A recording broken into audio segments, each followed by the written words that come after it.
Hello, good morning everyone. Thanks for your patience. I was getting the live stream set up here. So, hope you're all doing well. Happy Monday.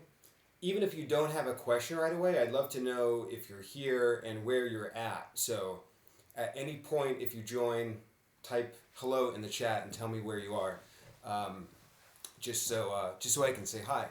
So I've got some questions here that people sent me ahead of time, which I'm going to jump into first. But basically the way this works is at any moment, if you have a question or a comment or anything about what I'm chatting about or something having to do with your SEO situation, go ahead and leave that in the chat and I will answer it as soon as I can. So we're going to try to stick to about 45 minutes today and fit everything in. I think we can do that. So I've got 4 questions here that were sent to me ahead of time. And like I said, if you're watching and you have a question, feel free to leave it in the chat. The first question comes from Gavin, and he wants to know, Dan, what is your opinion on all these temporary local link directories that are popping up, such as them saying like, here's a list of local businesses still open or support these local businesses. Could it get free backlinks? How does Google value them if you acquire 20 plus backlinks? Could there be benefit? So I think this is hopefully something that will be possibly temporary. This really speaks to the question of just how long is this COVID situation going to last in general, and then once it's sort of over from the standpoint of not needing to worry about COVID itself, will the new cultural norms sort of stay in place? I do think some of these do serve a good purpose for the user and for consumers in general right now during this situation. I know I've personally found them useful. I think in terms of SEO value, I think it could just be temporary. What I would aim to do if you're somebody building one of these is try to think of a way that you can build it such that it will last beyond the COVID situation, right? So you want to try to build value into something so it's long-term and evergreen, not just temporary that's going to go away once the COVID situation changes. In terms of getting your local business listed in them, I would view this the way I view every single backlinking question, which is, would I do this if I didn't know SEO existed? And what I mean by that is, would you find value in that link, that mention, the being associated on another website beyond a backlink? And it's a little philosophical, right? But if actual people are going to these directory sites and using them to find and discover your business that's providing some sort of service or product during COVID, then of course there's value to you beyond the backlink. If it's just a nice sort of neighborhood online to be a part of, like maybe it just shows that you are a part of and associated with other reputable local companies that are doing really good things, then there's also value. So I do think there's probably, we could analyze this from a page rank perspective. Hello in the chat. Thanks for saying hi.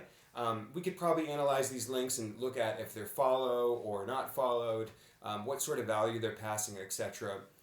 So you likely might be getting some backlink value as a local business from these, but that's not how I would look at them necessarily and judge their value. Great question though, by the way.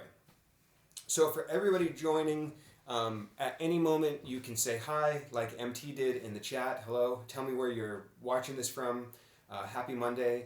I've got my Tech SEO Boost mug, which you might be able to see right here, with mushroom coffee, which has been my go-to caffeinated drink while I've been here working at home.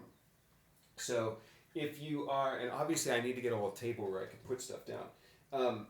If you are in the chat and you want to leave a question, I've got 3 more questions that people asked ahead of time that I'm going to answer here, and leave your question in the chat, and once I get through these 3, then I'll get to your question. So the next one is from Justin. He says, Dan, ran into one of your tweets and saw that you were from Boston. Oh, awesome. Hi, Justin from Boston. Any SEO advice for a small boutique real estate broker in the city, or is SEO futile or too much money for real estate in a city like Boston? So let's apply this question to any competitive market, and I'll speak specifically to real estate in Boston, but thinking about any competitive market where you're competing with SEO. Maybe it's a local situation like real estate, or maybe it's just a crowded space online like fitness or nutrition. You need to think about this from a business strategy level first, and then let that trickle down into SEO. And what I mean by that is, if you're going to compete in the local Boston real estate market, which is very competitive, at least, the last I knew before COVID, the prices were very, very high, right up there with New York, Seattle, etc. You need to stand out in some way or another, which means you need to have a very specific niche within that real estate market, or you need to offer something in a unique way. So a specific niche in the real estate market in Boston might be, maybe you really feature properties in Beacon Hill only, or the South End only. Like, you need to get very specific and show that you are like the person to go to for this neighborhood, or for maybe this style of real estate in Boston. And it doesn't necessarily mean you need to limit that to being the only thing that you offer, the only thing that you sell. But in terms of competing online with SEO, I use this approach whether it's your business product or service or content marketing. You need to find those gaps where there's lacks of competition. And it might be very, very, very specific within a particular niche. Like, years ago, I would have this example. I think it was something like how to lose weight over the age of 45 or something like that. Like, it was a very, very specific many word keyword search that had a couple hundred searches a month. But no one had written about that before. So it was a competitive gap. And I think you need to view the real estate market in Boston, or if you are targeting a competitive product or service, in a very similar way. So that's one way to stand out, and I think be competitive in a market like Boston, is focus on a very specific niche. And the way that trickles into SEO is you will find possibly keyword searches that might be only 20 a month, might be only 50 a month, but that people are doing around these specific neighborhoods or categories of real estate, but probably are being missed by some of the bigger real estate companies or even more independent real estate companies. So you need to find a place where you can compete. And then second, I think you can always compete with content as long as you are targeting the right demographic and executing that content well. So with real estate and doing SEO, you can really think of yourself as like the tour guide of your city or the local neighborhood within the city. And do keyword research to find content opportunities to publish content around these things. And another thing you can do is, like, you can do your traditional keyword research, which is think about seed keywords like Back Bay, and then try to figure out what are the long tail searches around that. But I would really recommend taking local websites like Yelp or maybe Angie's List. I know it's more service oriented, TripAdvisor. Plug those websites into SEMrush and then do keyword filters to find searches that people are doing about local things. And you can find these at scale because, Yelp and TripAdvisor, all these like local kind of websites have a lot of community questions and answers, and they tend to rank for a lot of stuff like that. However, they're not always the best result. So when you find a site like Yelp ranking for, where can I find the best place to walk my dog in Beacon Hill in Boston, oftentimes that result is not the best result.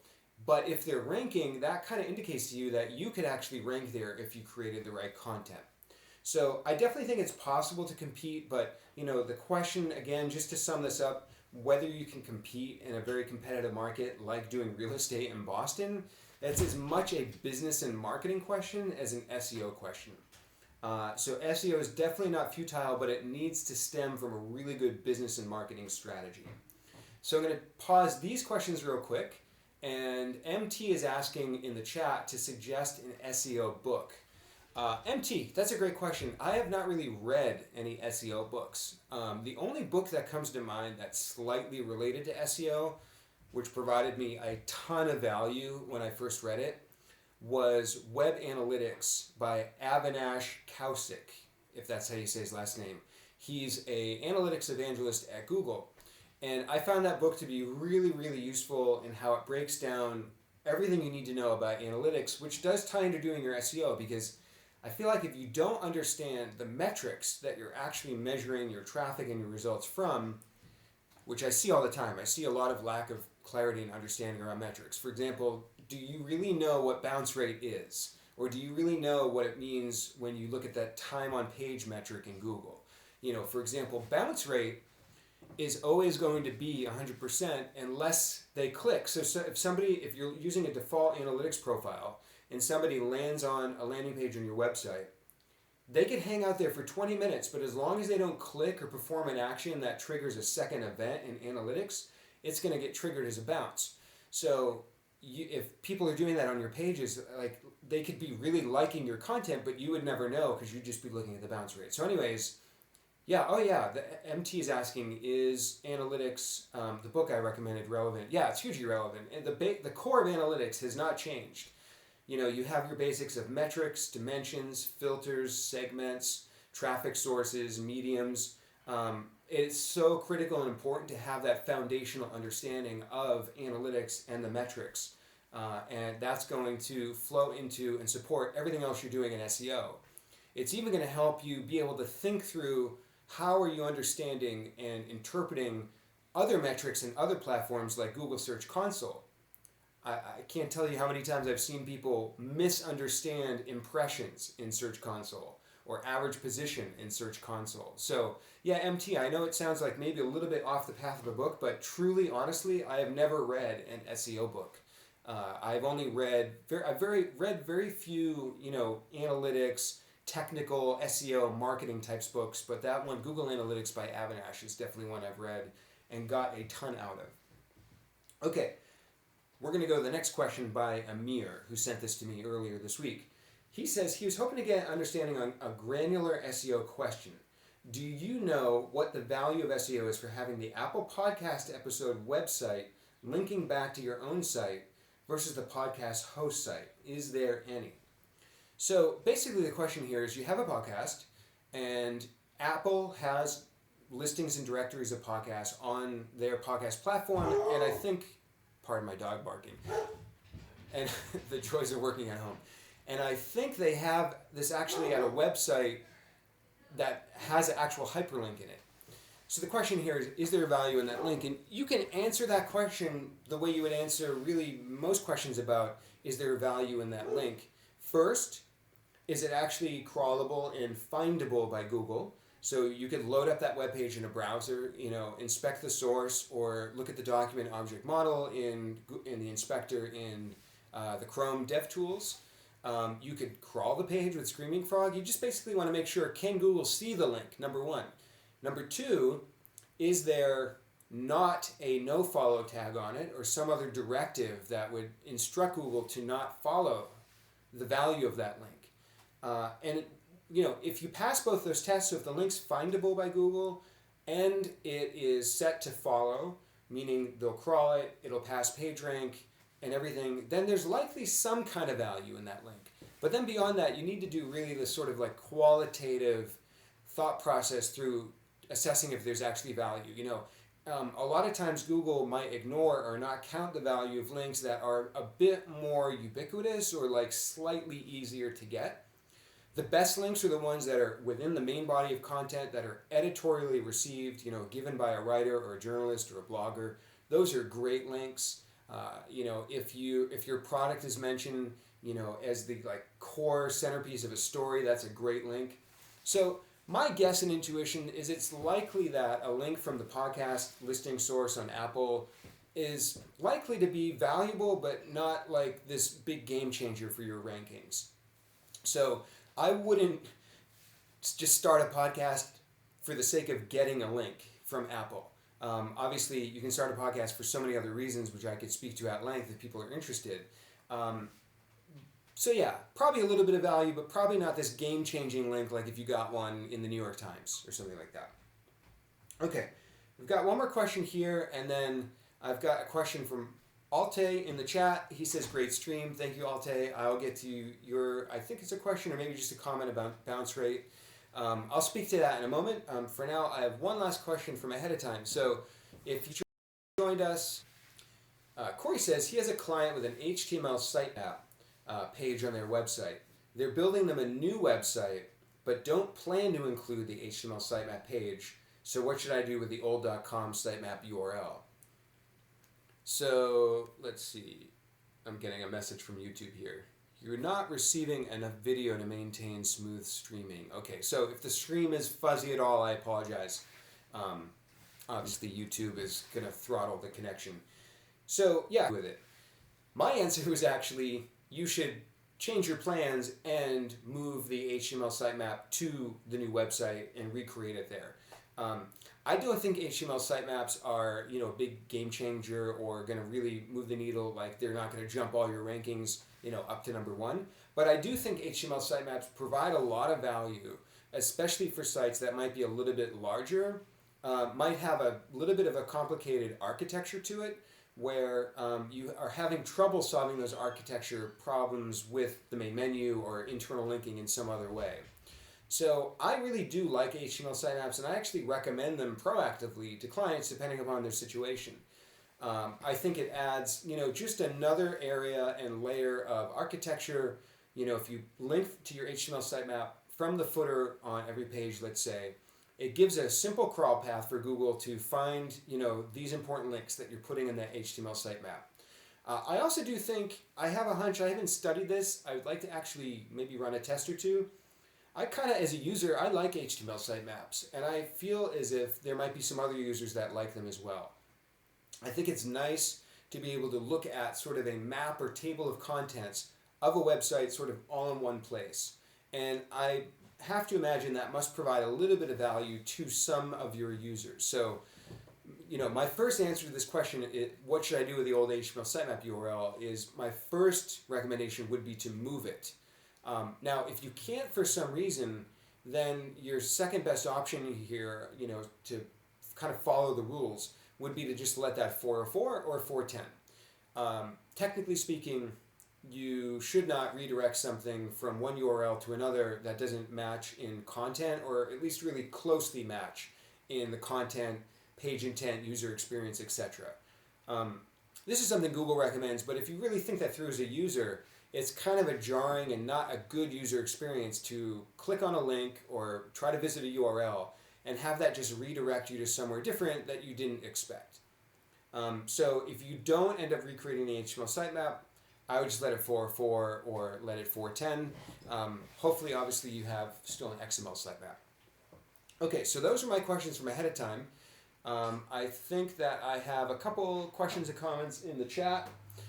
So if you were joining, definitely feel free to at least say hello or ask a question in the chat. I'm going to keep this to about just 45 minutes today, so we've got about another 20 minutes.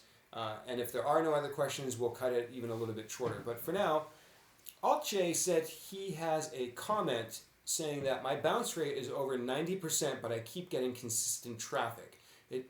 So it seems Google doesn't really care about bounce rate. So I'm really, really happy you brought this up, AltJ. The implication here in your statement is that bounce rate is a ranking factor. Bounce rate is not a ranking factor. Bounce rate is just a metric that comes from an analytics platform that shows you the percentage of people that stayed on your website and took at least one action that triggered a second event in Google Analytics or left. Okay, so a bounce and a high bounce rate is not necessarily a bad thing. And this is where really understanding how your bounce rate's being calculated and then reverse engineering that to what that actually means for you. So by default, in your analytics platform, probably Google Analytics, bounce rate, you're going to get a bounce when somebody lands on a page and takes no action that triggers a second event in Google Analytics. So that could be clicking on another link. If you have a custom bounce rate set up or some sort of custom analytics platform, that could just simply be a scroll. You can also set up a custom bounce rate where if somebody is on the page for 30 seconds or 60 seconds, some time interval, it then triggers a second session or like a second click and a continuation of that session, and then it doesn't get counted as a bounce. So you really need to know and understand how your bounce rate is being calculated, first of all.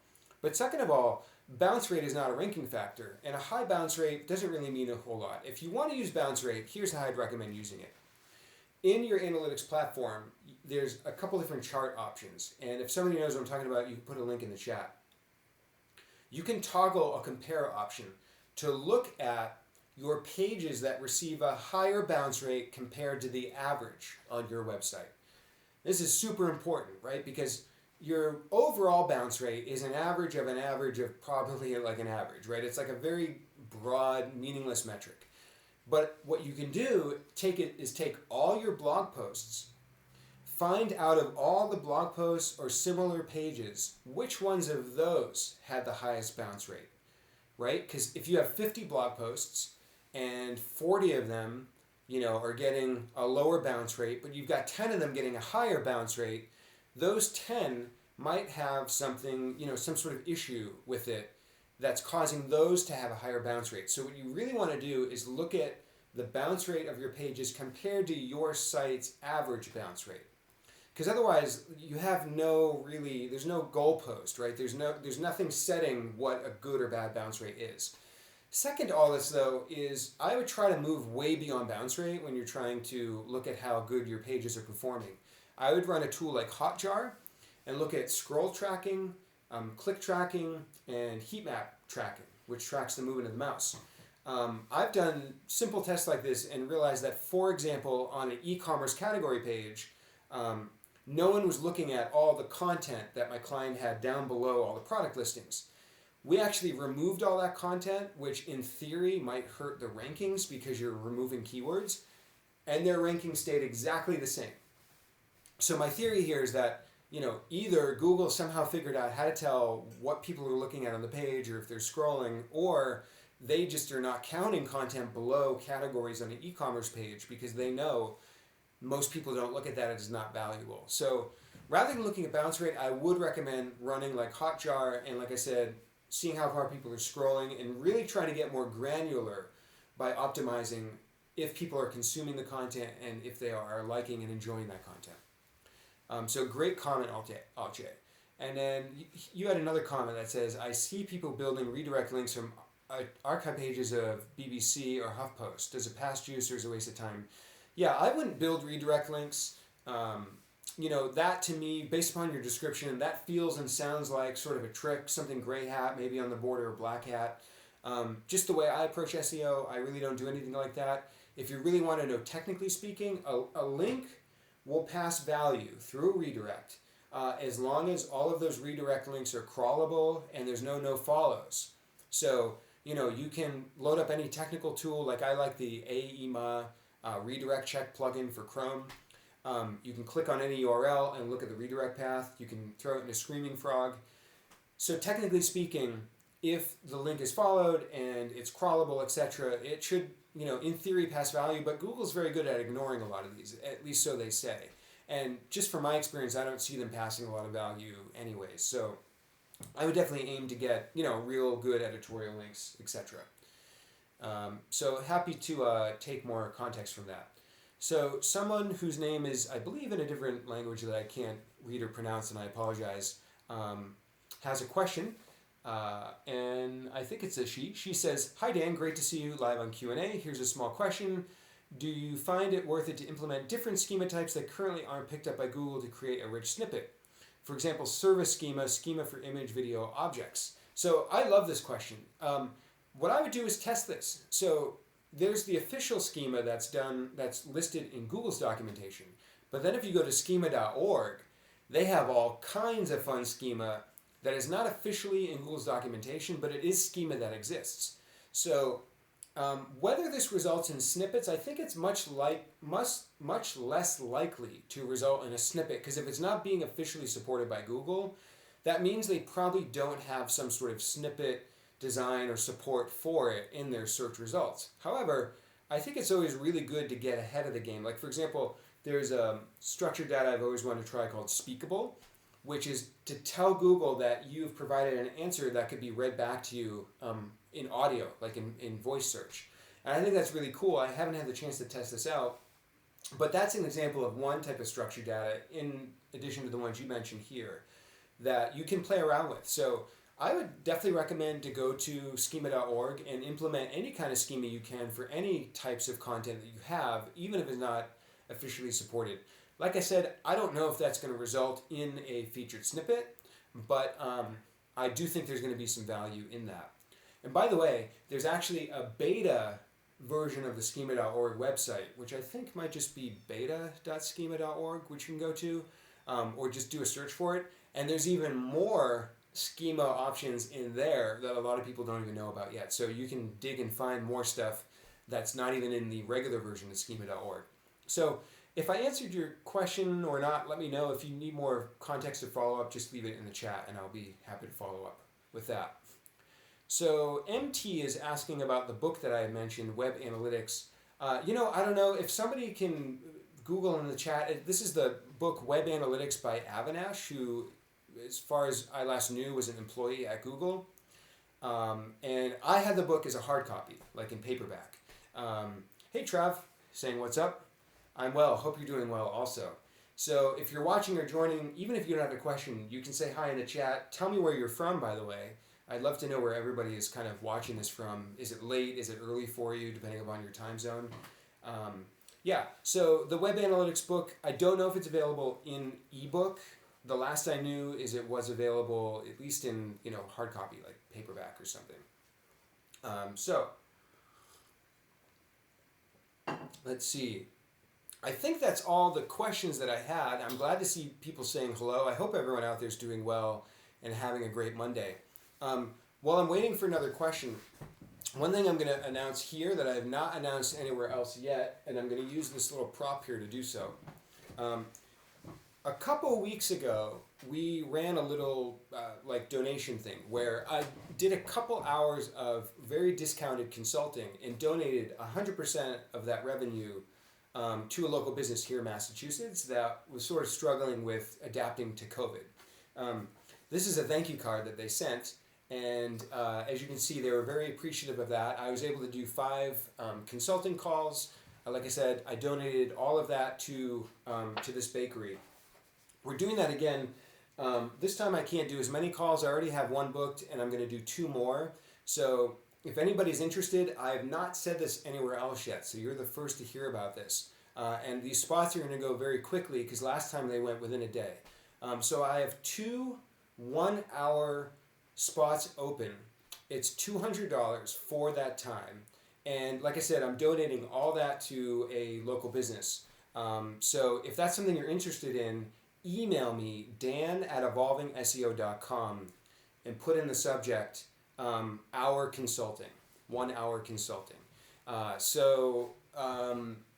just figured I'd announce that here first because I'm appreciative of everyone joining in on the Q&A and saying hello on a Monday morning and asking your questions and saying hello in the chat. So if that's something you could use value from and have that go to a good cause, email me, dan@evolvingseo.com. Okay, so MT wants to know the best tip to do keyword research. So keyword research is a very, very broad skill and broad topic. I still think, honestly, my best tip that could apply to everybody watching is just this idea of finding really good seed keywords and then getting the long tails off of those. So the hard part here is actually finding the seed keyword, right? Because let's say you are selling marketing services. You might be struggling to know what are the other sort of broad topics about marketing that people might be looking for, like web design or landing pages or email marketing, etc. You can go to Moz's Keyword Explorer, which came out, I think, like 3-4 years ago. I was lucky enough to be able to give Rand, who was developing that tool at the time, some kind of tips and advice for creating that tool. So maybe there's a personal bias in why I like it. But I still use that tool to this day, the Moz Keyword Explorer. And it's really great at finding seed keywords. So no matter what industry you're in or what space you're in, if you plug in a starting topic into the Moz Keyword Explorer and set it to the right filter. So some of the filters are exclude query words to get broader ideas. I like that one because if you enter web design, it's not going to give you other keywords that have web design in the keyword.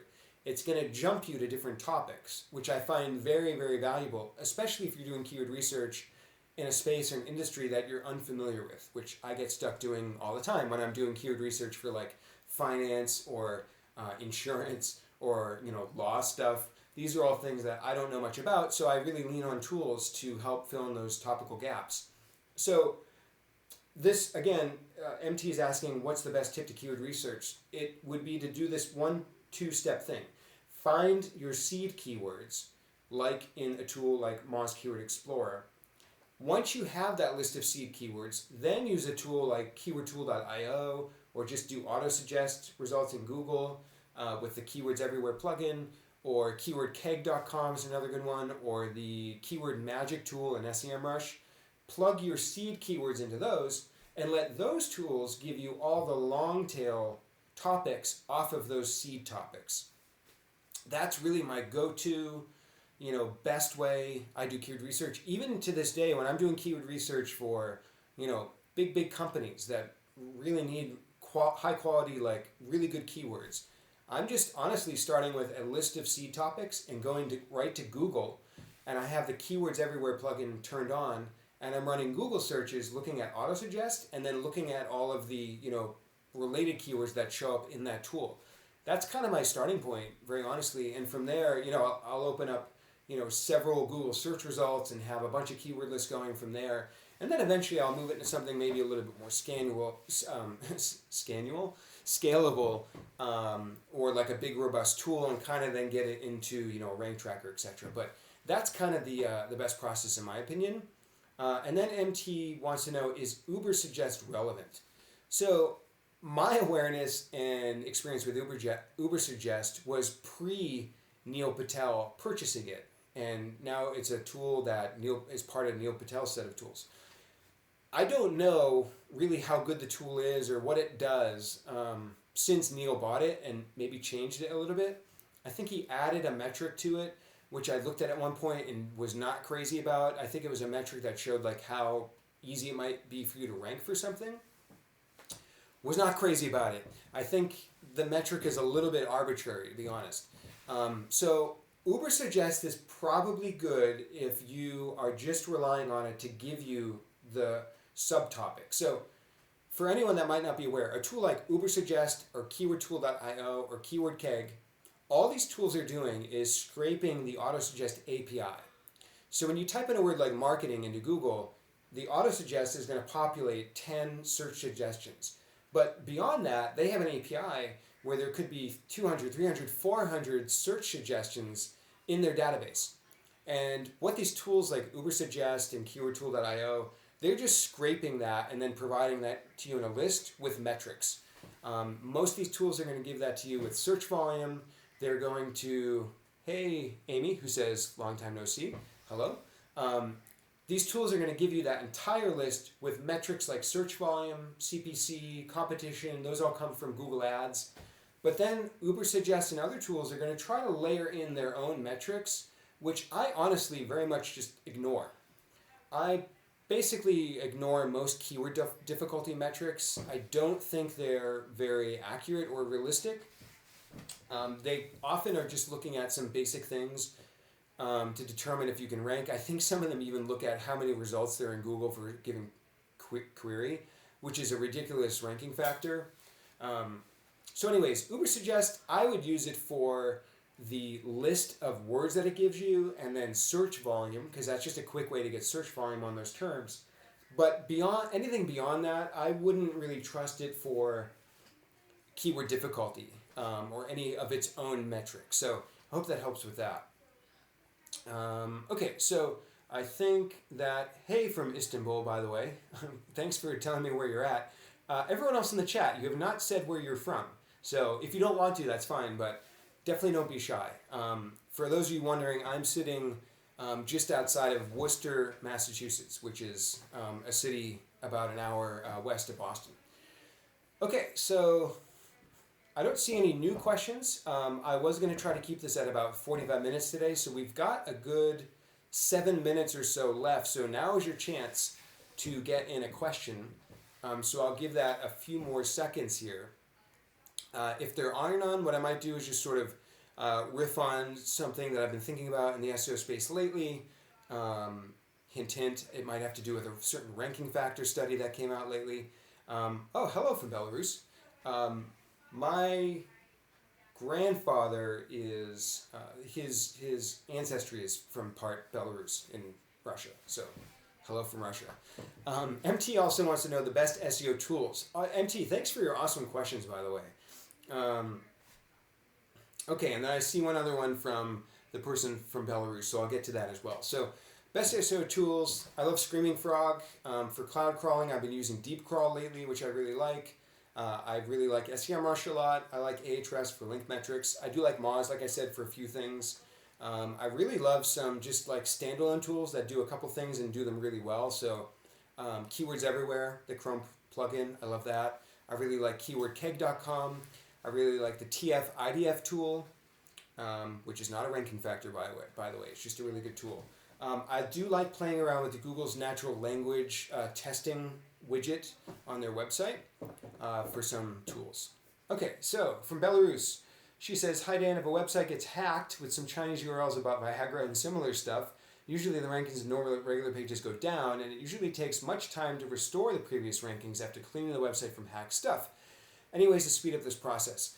I really wish I had an answer for you. I had a client that had a hacked message in Google Search Console in the last few weeks.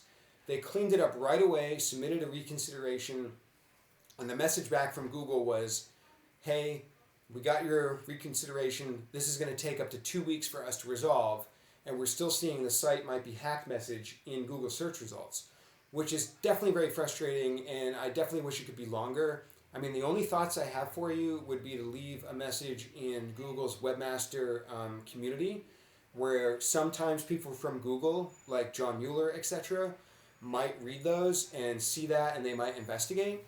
You also might just try to ping John or maybe Gary Ish on Twitter and ask them there. Sometimes, again, if you can get their attention, they might be able to flag it for you. But as far as a way to speed that up, I unfortunately don't know. And like I said, just sort of experienced that lag myself with the client. So if anybody's aware of that in the chat, definitely let us know. So what is the best strategy? So Amy says, what is the best strategy for new affiliate website? If you can talk about this topic a bit. And he's saying, I get 50% of my organic traffic from Google. The other 50% is combined Bing, Yahoo, DuckDuckGo. Is that normal? Okay, so first part of the question. The best strategy to get new traffic to an affiliate website, if we're talking SEO only, is with really good content marketing, coupled with good keyword research. So I spoke at the Affiliate Summit years ago in New York, and I had a really good example here. For example, if you're selling electronics like camera gear, what you want to do is find that like really specific lens that nobody has reviewed yet, right? I actually show an example where if you plug in, I forget what website it is, but if you plug in like maybe Wirecutter or Amazon into SEMrush and run keyword filters, let's say, so you take Amazon.com, plug it into SEMrush, run a keyword filter for Canon, right? I've got some like cameras up here, right? So run a keyword filter for Fujifilm X-E2 lens or something like that.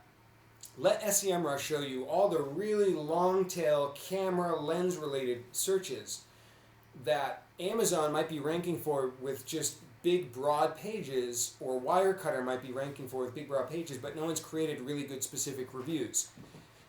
This is very similar to the real estate question somebody asked earlier. When you're starting a new affiliate website or starting something in a new space, you have to go very specific with content marketing. Write about things that might only get 50 searches a month or 100 searches a month. But that's where you can compete, because you can't yet compete with domain authority or really your link profile because you don't have one yet because you're brand new.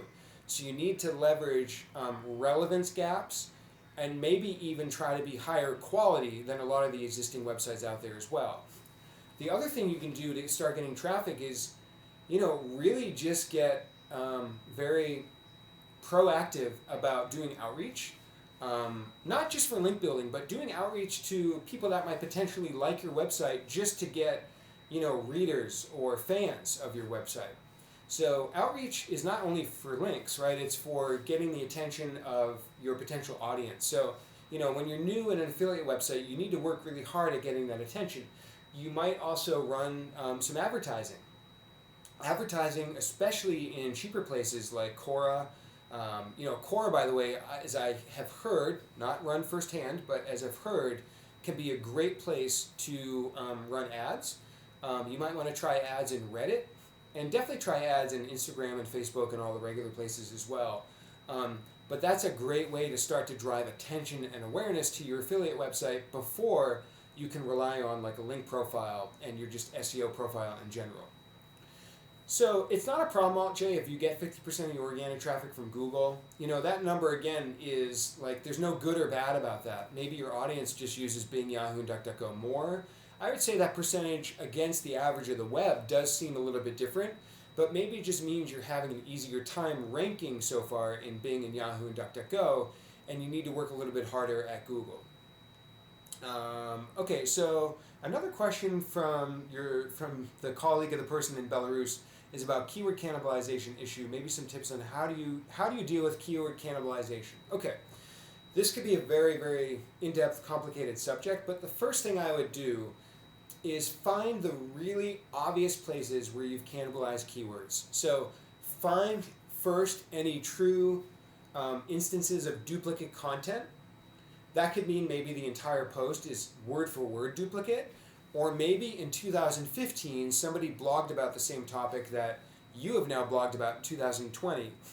So like the title is maybe very much the same and the content is very similar, even though it's not copy and paste word for word.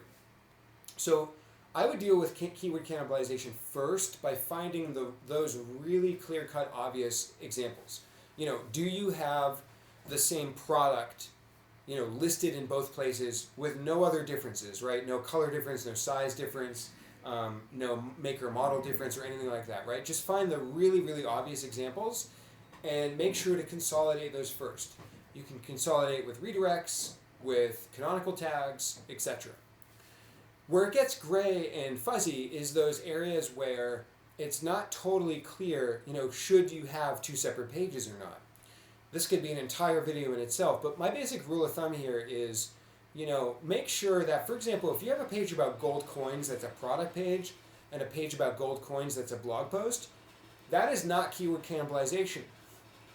The mistake people make is when they think that just because it's the same keyword, it's cannibalized, but it's actually not, because the intent is totally different. So you can have a transactional page about gold coins, and you can have an informational page about gold coins, and that is not keyword cannibalization because they serve different functionality, right? So you should always also assess keyword cannibalization from the aspect of, is it, two different page types with two different intents? So that's one thing that I hope brings a little clarity there, because that's one mistake I see a lot of companies making, is thinking they need to consolidate a page just because one's a product and one is informational, when in fact they serve two different purposes. So I hope that's helped. I hope that helps. Like I said, that could be a very, very in-depth answer, which, if you were here on the line, I'm sure we were going back and forth chatting about it, would go very in-depth as well. But that's my quick, short take on it. Okay, I'm going to do one more quick question from MT, and then we're going to wrap things up. MT wants to know, how much time for SEO does it take to rank the website on Google on the top? MT, this is a very, very, I'm going to give the classic SEO answer here of it depends, because it really does depend upon, what product or service are you doing, how competitive is it, how good are you, how good is your website, are you building links, right? To try to give you a concrete answer, let's say you are just publishing, a blog post on a decent business website or like a website. In general, if that blog post is good and you deserve to rank and you've got good, sorry about my dog again, and you've got good link authority, it's going to take nowadays about a month to, maybe a little less, but about a month to 2 months to really start ranking well if you're not aggressively promoting that page. That again is if you already have a pretty well-established website, your content's good, it's relevant, it's well created, etc. It's going to take Google about a week or so to kind of get it indexed, kind of catalog it in its topical space.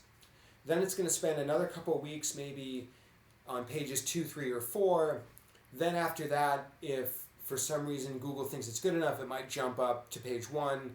And then if people are clicking on it, if they're liking it, etc., it might stay there. That is not hard and fast. It can happen differently, but that's on average how I see it take. And